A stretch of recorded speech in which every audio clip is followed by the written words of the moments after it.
I want you to just remember this one idea, this concept, and just try it on for size and see if it resonates with you.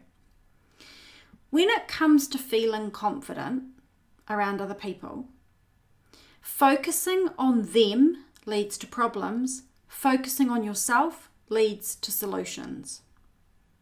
So again, focusing on them leads to problems. Focusing on yourself leads to solutions. So why is that? And what do we mean by that? Well, on one side of the equation, there is the fact that you can't control anything to do with other people. So focusing on them gives you no personal power whatsoever.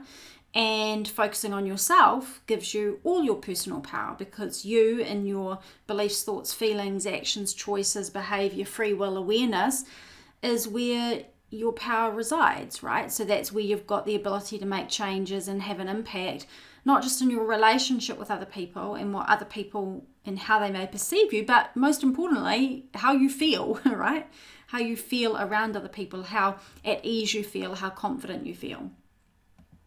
On the other side of the equation, when we talk about focusing on them leads to problems, focusing on yourself leads to solutions. When we are focusing on other people and we're not feeling confident around them, here's what it can sound like inside your own mind as a dialogue. I wonder what they think of me. What do they think of what I just said? Do they think I'm stupid? Do they think I'm smart enough? Do they like me? Are they making fun of me? Are they judging me? Right? And so because we're focusing on them, we're focusing on the look on their face, their body language, the way they're interacting with us. Well, those things are all smart social cues, of course. But if you're someone who's lacking in confidence, you can overly focus on that, overly analyze that, and become more paranoid and more lacking in self-assurance as a result of that. Because all of your focus is on reading them and what they are thinking of you and how they are perceiving you versus focusing on yourself. Right? So we're going to focus a little bit more in the next keys coming about how the focus on yourself can really support you to bring a greater level of confidence around other people and yourself generally, but around other people, and how that actually ripples into how people perceive you as well. To finish off this first point, this first key about focusing on them leads to problems, focusing on yourself leads to solutions, I want to leave you with this idea, and again, everything I'm doing is just presenting ideas to you, so don't buy into what someone else tells you. Listen to your own wisdom. You are your greatest authority.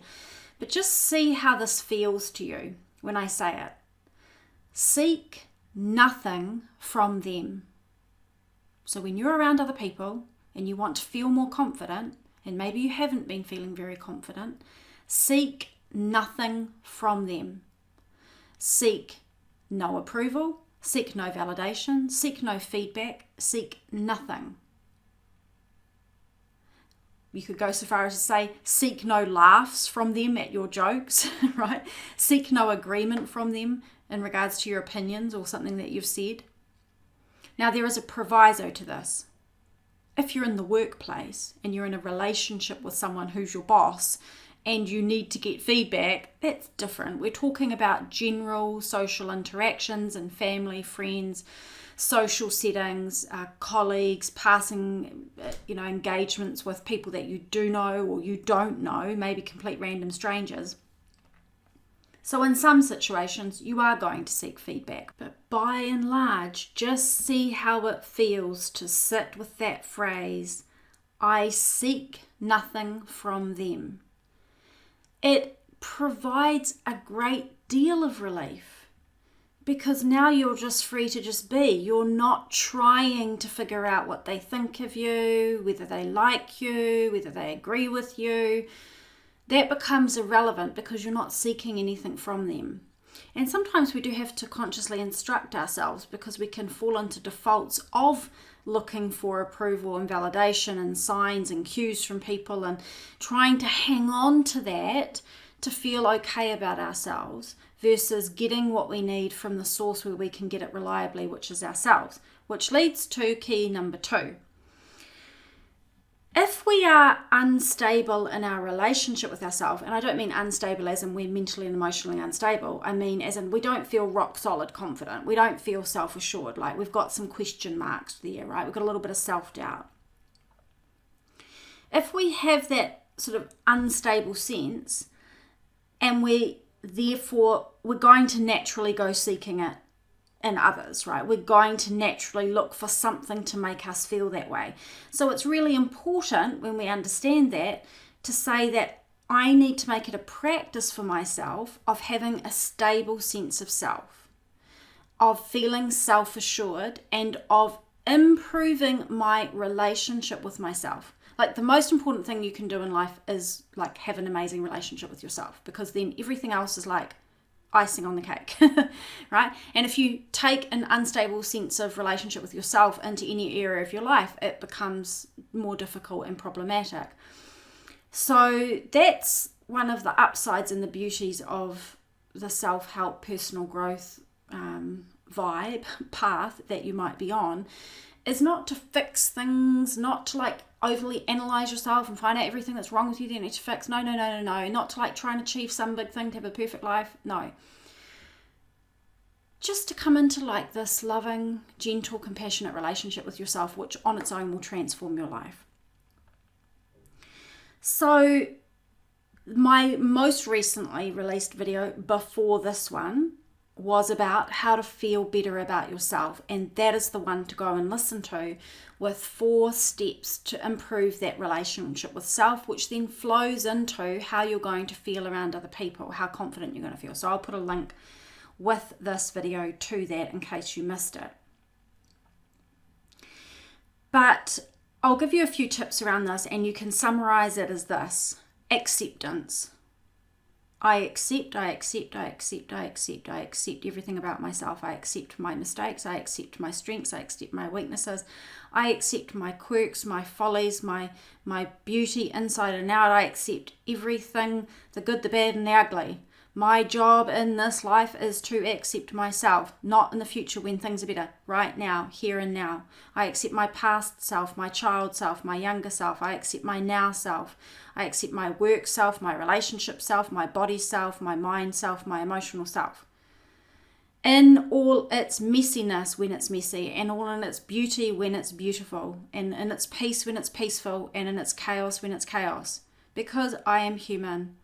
And that is sometimes what it is like to be human, right?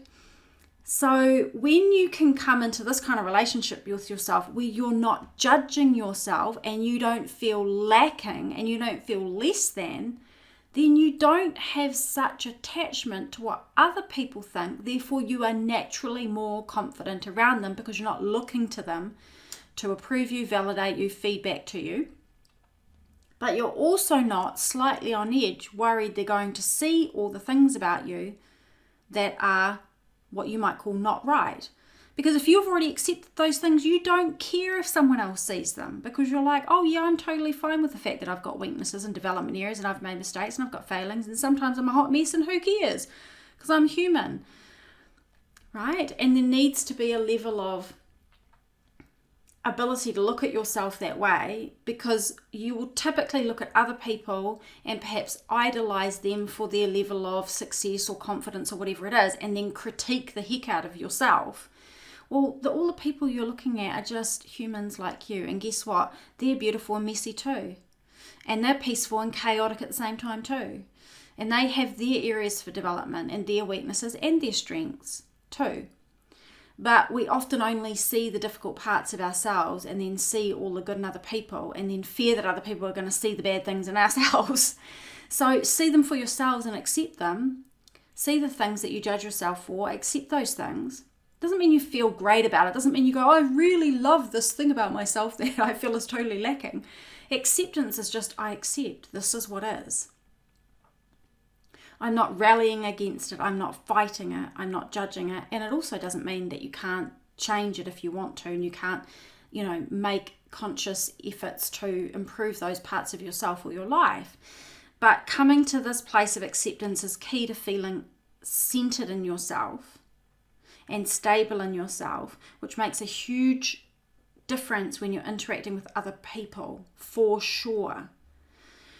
So I want you to think about some of the things that you don't feel comfortable about yourself, that plague you a little bit in terms of your confidence when you're around other people. Like you might be like, well, I don't think I'm smart enough, or I don't think I say the right thing, or I don't think I'm funny enough, or I don't think I'm pretty enough, or I don't think I'm successful enough, or I don't think I'm interesting enough, or I think I'm too shy, or I think I'm too sensitive, or I think I'm too this, that, or the other.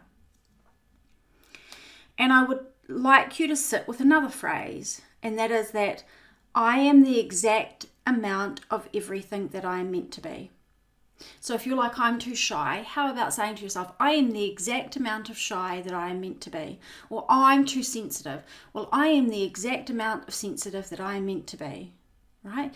Because you are such a unique formulation of a human being, of spirit, of consciousness, of personality, of all of the things that have come together in a unique imprint to make you you. Your astrology, your numerology, your soul lessons, your life purpose, everything is rolled into this you and poured into this physical body that you happen to be walking around in, and everything is exactly as it's meant to be for what you're here for. And if you judge yourself, that's number one, is a rocky road, right? So that's where the acceptance comes in. But then you go into connection with other people, and here is the risk that really can dent confidence. I shouldn't be like this, I should be like them. And you look at them and you say, oh, they're really funny, or they're really articulate, or they're really outgoing, or they're really self-assured, or they're really whatever it is. And then you look at yourself and you're trying to make a comparison, like apples to oranges. Like, they're two totally different things. They're not you. They're not here for your life path. You're not them. You're not here for their life journey. Their soul's not your soul. You have different life paths, soul lessons, numerology, astrology, things you're here to contribute. It's a totally different game. You're not even on the same playing field. You're so on a different playing field, and both playing fields are amazing. But the comparison creates so many challenges. And so again, it comes back to, what if I am the exact amount of everything that I'm meant to be? I'm not too much and I'm not too little of anything. And it doesn't mean I can't expand myself if I want to in any direction. So things like, I accept myself as I am. I appreciate XYZ things about myself, right? So you're starting to learn how to look at yourself through a new lens. I am me, and this is who I am meant to be. I am whole and complete. That's a really big one. I am whole and complete. Because when we don't feel very confident, it's often that we feel like something is missing. And you're not missing anything. Again, doesn't mean you can't expand. Consciousness, mind, understanding, develop yourself. Beautiful. If you want to do that, go for it. But you're not missing anything. You didn't get born without something that you need. Okay? And if you have an answer to that, no, you're wrong, I am not whole and complete because I am not whatever it is, then that is the thing to come into acceptance about. And again, you can expand and grow in that area if you want, but the starting point can't be judging and hating yourself and comparing yourself. It has to be a standpoint of, I accept that, that's where I'm at. And I'm also curious and open to where I can grow to and go to from here. Okay, third key is this. Realize that when you are around other people and you are not feeling very confident and you are looking at them and you are potentially doing a number of things, okay? It's not necessarily always true, but there may be some of these things going on. One, you fear their feedback or their judgment, or you want something from them and you're worried you're not going to get it, or you're comparing yourself to them and you're feeling less than. Okay, so you're either fearing their judgment and feedback, you're wanting something from them and you're worried you're not going to get it, or you're feeling less than because you're comparing yourself to them. Okay, so if those things are going on, of course you're not going to feel great. Okay, and of course you're going to feel maybe a little lacking in confidence. Here's the thing, you are looking to another person for those things, and now let me explain to you about the person that you're looking to give you something, to judge you, to criticize you, to feedback to you, you thinking that they're better than you in some way. Now, let me tell you who they are. And I know this because we're all the same. It could be someone at work, it could be someone socially, it could be someone in your family or your friends. They are a human being, and one day they were born just like you. And they got born into this life with a whole life purpose and a whole series of life lessons to learn. And they've gone through a whole lot of conditioning, just like you have. And when they look out of their eyes into the world, they are looking through a lens of their conditioning about their beliefs and opinions, which formulates the way that they perceive other people, including you. And all of that, and their psychological conditioning and their emotional state and the environment of their life, will often then trigger and prompt them into the way that they speak, behave, act, and interact with other people. If they are a highly conscious person and they've pretty well cleaned up all of their stuff, then they may interact with you in a fairly clean and clear way. Chances are that's not always going to happen, even for people who've been on the path of conscious living for quite some time. So you're interacting with a person and all their conditioning and all their paradigm and all their emotions and everything that happened to them through their life to date and their hopes and dreams when they were a child and everything that didn't work for them and all their failings and all their strengths and all their successes and all their ego and all their things. And I could go on and on and on and on and on. And so when you're looking at someone and someone's criticizing you or judging you or giving you feedback, you have to understand it's coming from this pinpoint view of reality of that one individual person. And that is not and will never, ever, ever, ever accurately touch the sides of an assessment of who you are as a spirit and who you are in this world and the beauty and the depth of you. And so it's about understanding where you are placing your weight that impacts your emotional state, that makes you feel confident or less confident. If you place a lot of weight on other people's behavior and perspectives of you, and that then formulates your view of yourself, you have to understand they didn't have a full and accurate view of yourself in the first place, and you can't base your view on their view. Right? And so we have to start to look at it both intellectually and emotionally in a different way.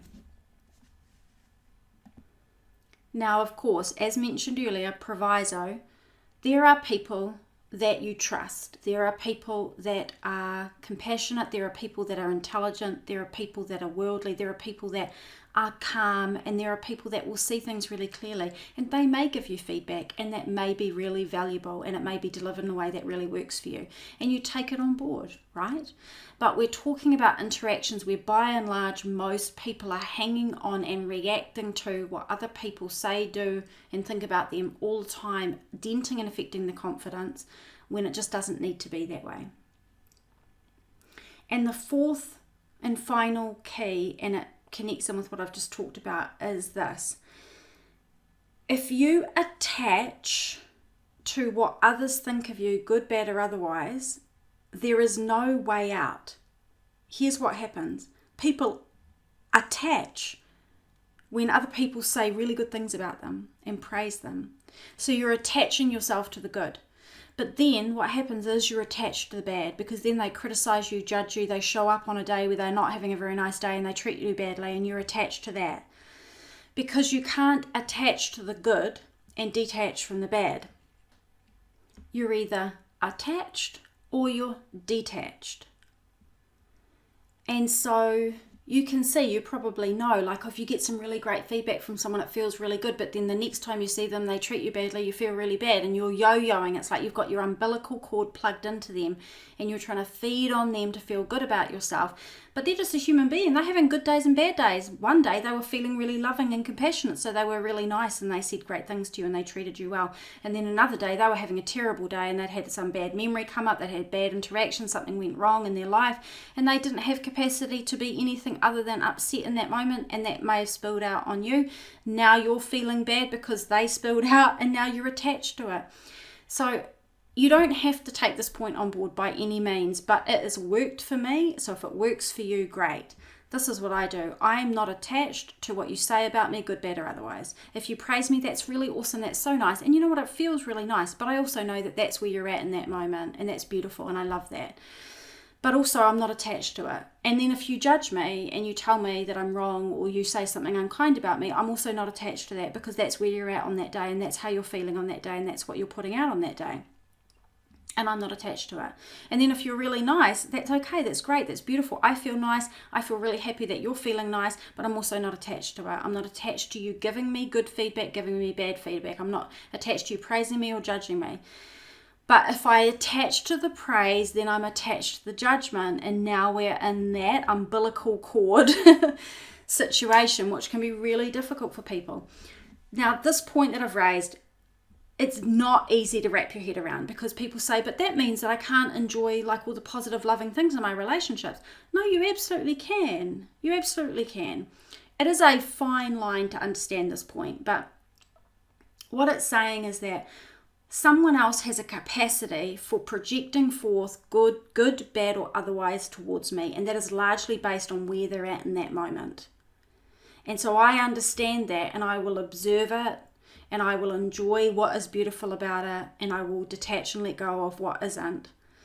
And yes, we can definitely be a source that may trigger in someone else a lot of love and a lot of compassion and a lot of positivity, and we can also be a trigger for someone else to react and bring out their stuff, right? That's true. It's not a clean cut scenario.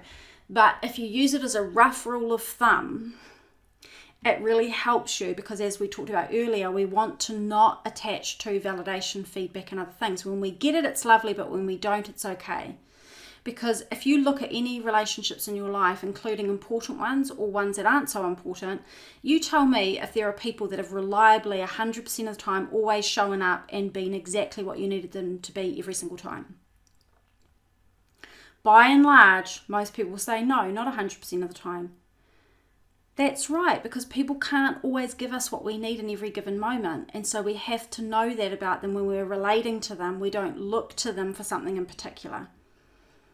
And we can be self-assured and self-sustained and complete in ourselves, and we can observe and witness what others are doing, but we don't have that yo-yo how we feel about ourselves, because we've developed a muscle inside of ourselves, a self-solidity, if you like, a self-foundation that we can rely on for ourselves, and then we can interact with other people in new ways without needing to get something from people, right? So when we talk about interacting with people and, maybe comparing ourselves to them and feeling less than, you can flip that really easily. You can look at them and you can really acknowledge inside yourself as you're looking at them how awesome those things are about them without turning it back on I'm less than, right? So you can acknowledge to life, universe, creator, divinity, this is a really beautiful example of confidence, or this is a really beautiful example of someone who's really smart and funny, and I love that. Or this is a really great example of someone who's really successful, and I love that for them, and I'm so happy for them.